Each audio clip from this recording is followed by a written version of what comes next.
Okay. Well, hello, everyone. Thank you. I would like to thank the organizers and the members of this fascinating project for organizing this lovely symposium and for inviting many of us to join today.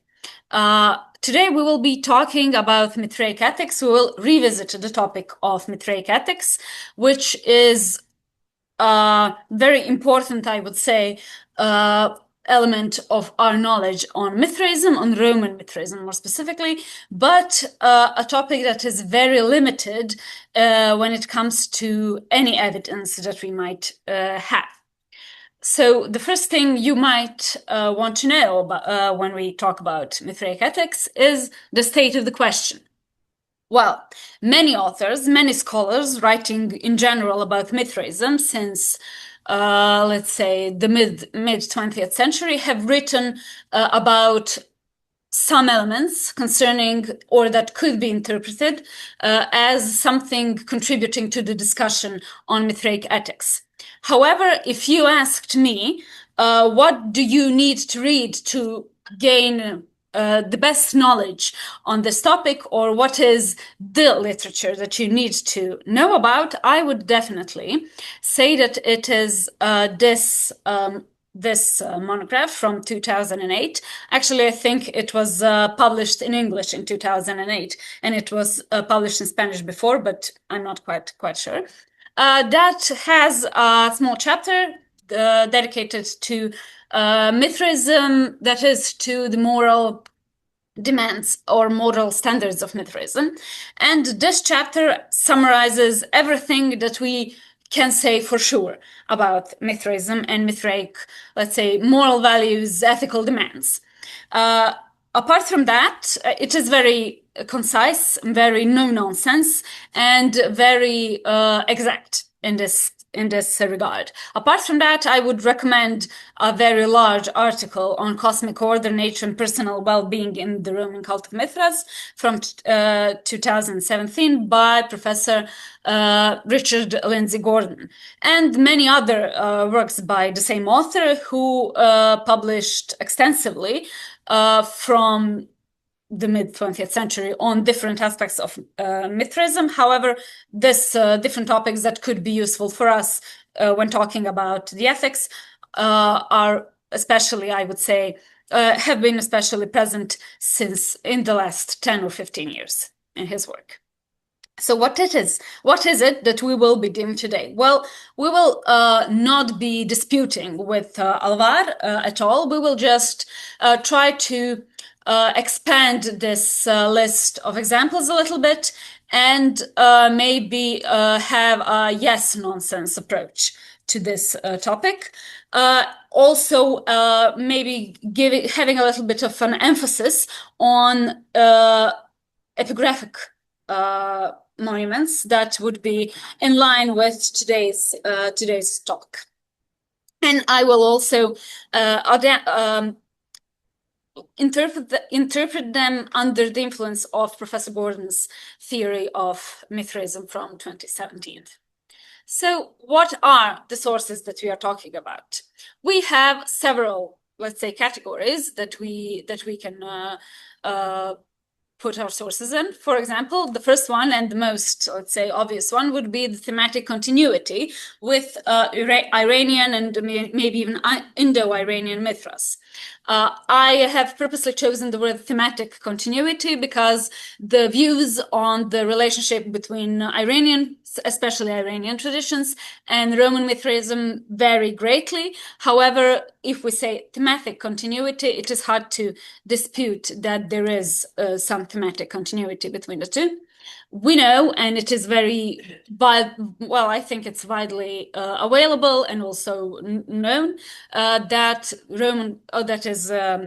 Iranian god Mithras was a god very central to Zoroastrianism, but also to pre-Zoroastrian Iran, with concepts that mainly revolved about justice, contract, social justice, solidarity, and similar values, even friendship and similar values. So we could safely, I think, assume that the thematic continuity still exists within the Roman cult of Mithras, especially if it is, as we know, especially popular with soldiers.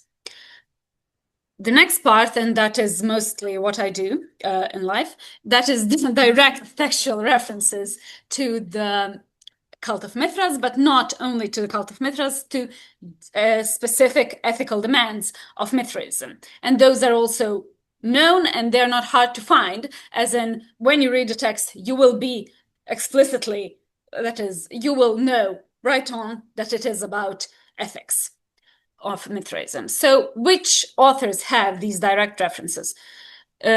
Justin the philosopher or martyr, and Porphyry of Tyre, because Porphyry of Tyre has a lot of references on Mithraism, so he's basically everywhere in this regard.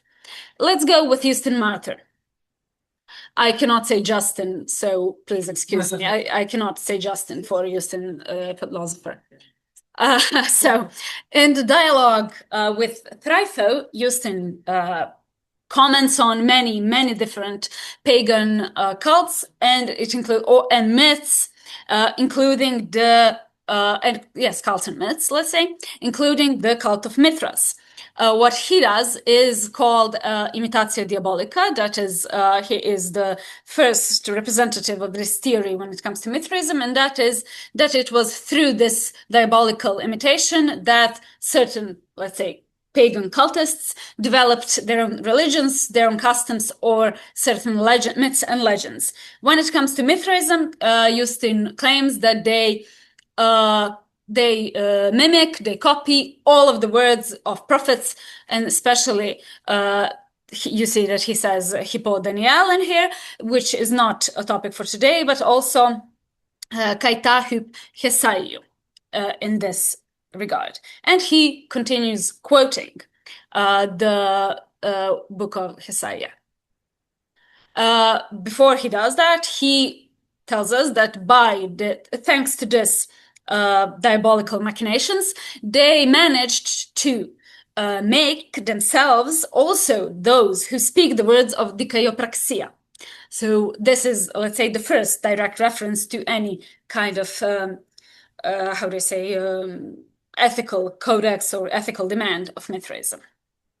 He then proceeds, and we are especially sensitive to anything that has something to do with justice because of what we know on thematic continuity, but we should not get too excited because, let's be honest, justice is a universal human value. And if we see justice in two maybe even distantly connected, thematically connected places, it does not mean that there is a completely straight direct link between those. And then he quotes the words of the prophet, saying, these words of the prophets are especially important to us. He does leave out a part about the fire, which is a topic for a different day, but he quotes these specific words, letting us assume that he somehow believes that they are also that the Mithraists want them to be seen as something pertaining to mythos. So we see many of the words, many of ethical, let's say, standards that would be that could be how do I say, attributed to the cult of Mithras or to Mithras himself in the eyes of his followers through these words. So, or at least it is what Justin believes to be true. He gives a lot more in his dialogue and the apology, but that is simply, unfortunately, not the topic for today. The next one is, of course, Porphyry of Tyre, who gives us an even more concise, let's say, the depiction of certain moral demands, and that is in De Antro Nympharum 15 and 16. He tells us that Mithraists use honey as a cleansing solution, and that they demand that the hands are cleaned from everything apopantos liperu, kai baptiku, kai misaru. Those three terms are very important, obviously, but do not tell us a whole lot about what is behind them. We can say that it is something that causes pain or something like that, that causes damage, and that is let's say that is unholy or defiled in any way, but we cannot really understand what it is in this regard. However, it is important that we see that it is connected to the hands. So it is something that they would do or something that they could handle that would cause them to be unclean. And the second part, that they clean their tongues as well, that they cleanse their tongues as well with honey from everything that is hamartolon, which would mean, well, in the most general sense, sinful or wrong. However, the scholars agree in this part that it is extremely important that he mentions tongue specifically. So it would mean that we are dealing with some kind of a verbal how do I say, mistake or some crossing of a certain boundary. It is commonly believed to be lying.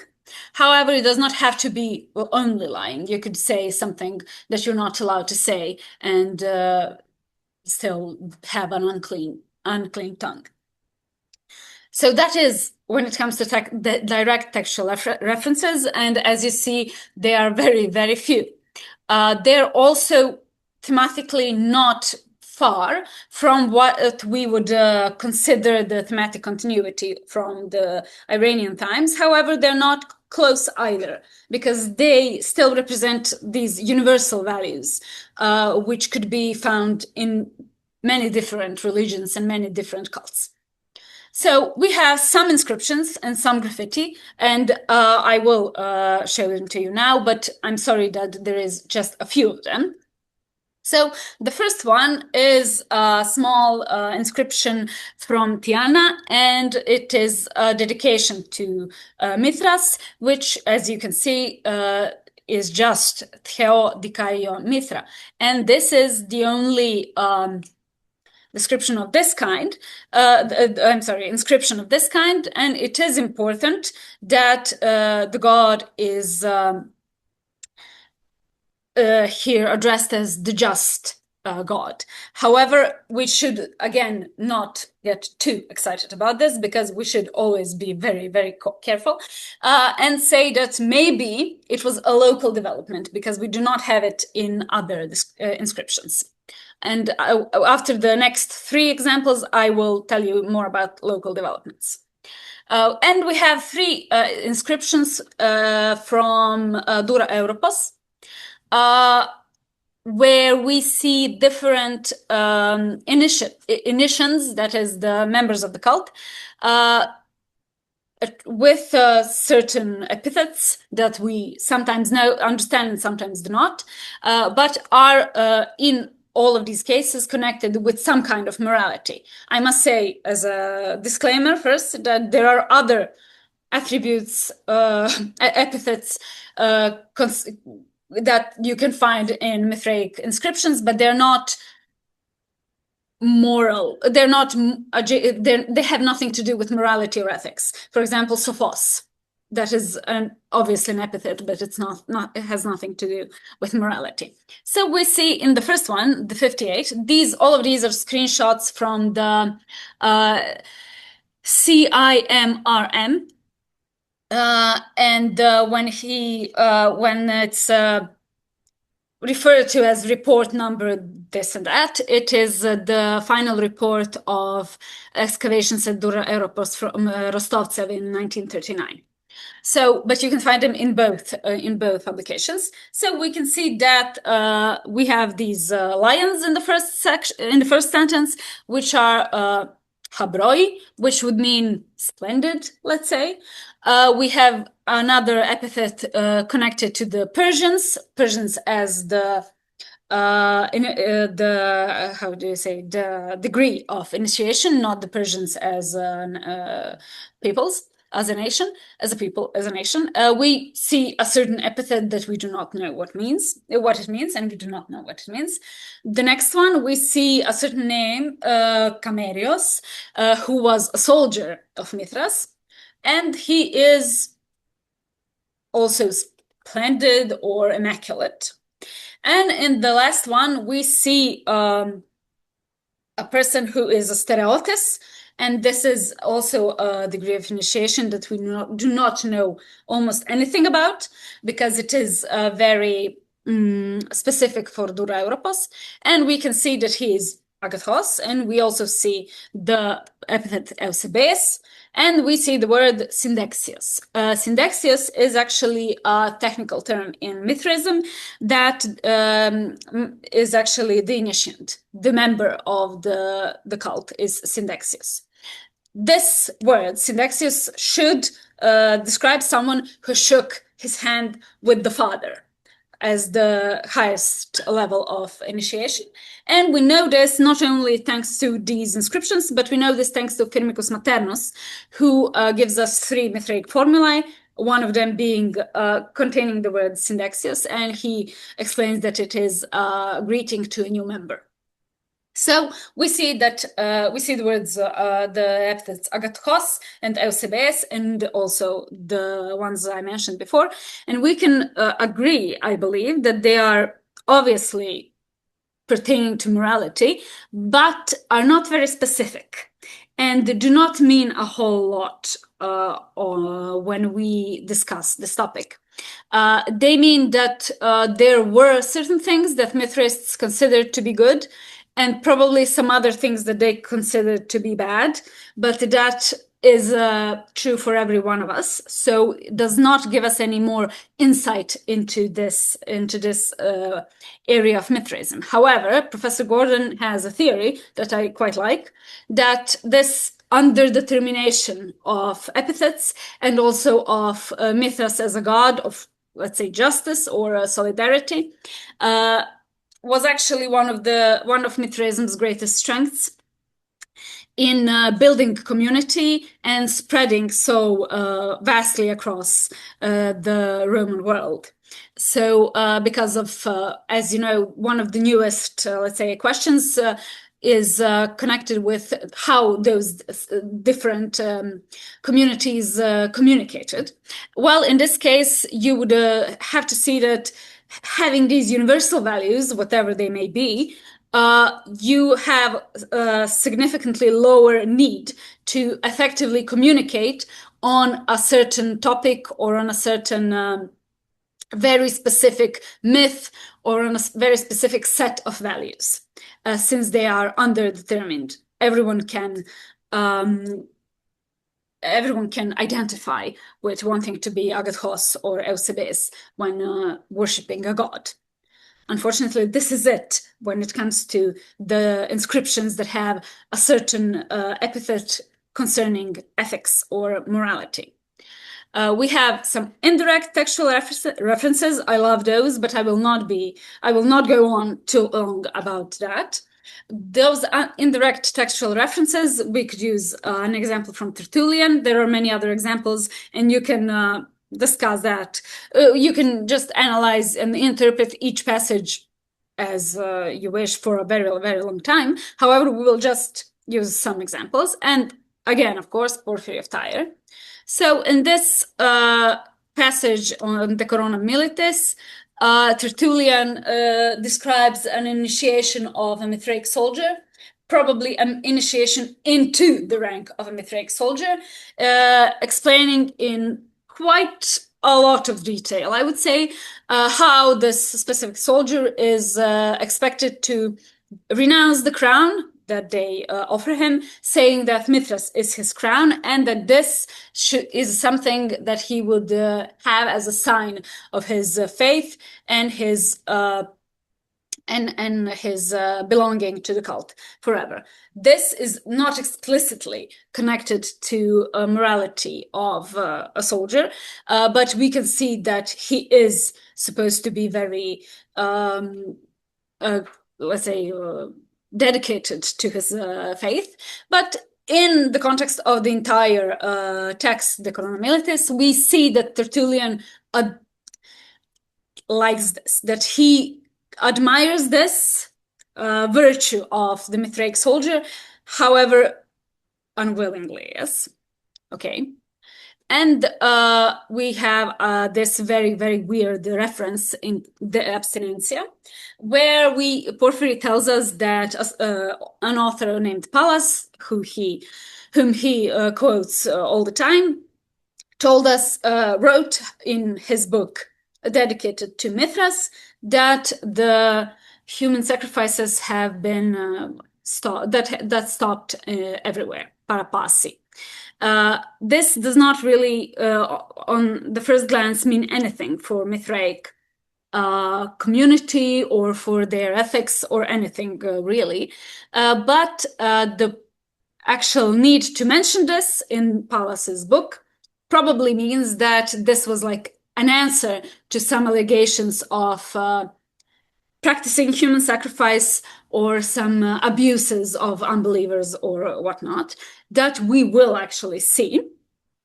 So this is not, let's say, this is not even not the second degree reference to the ethics, but maybe fifth degree of a reference to certain to ethics or moral standards. Although, yes, they are. We do not have it in here.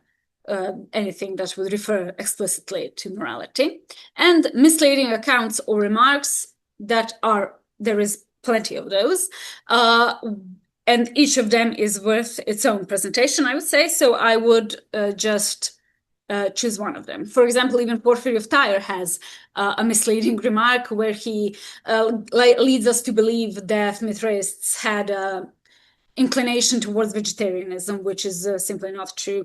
But in this case, we will choose just one, and that is from a speech, I think 4, yes, it is the 4th speech, where Gregory Nazianzensis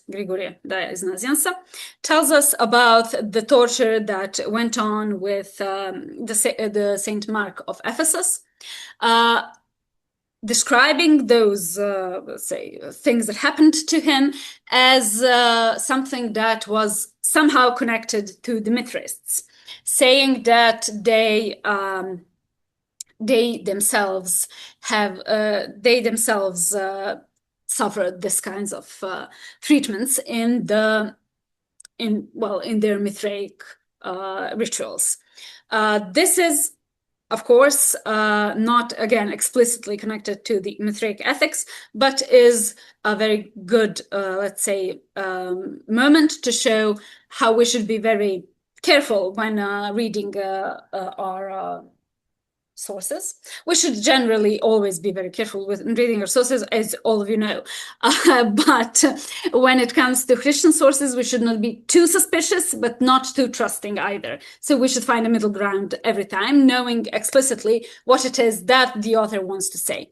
So in this case, we have a very, let's say, explicit depiction of torture.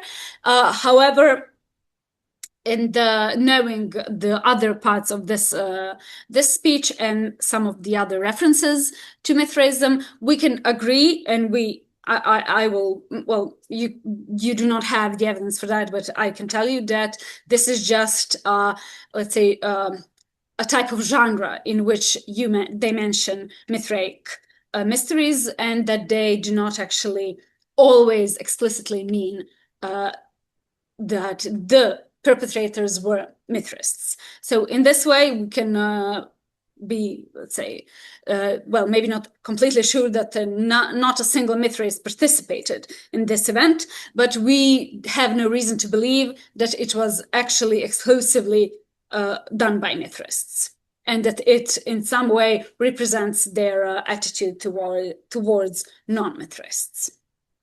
Okay, so this would be it for today, and thank you very much for your attention.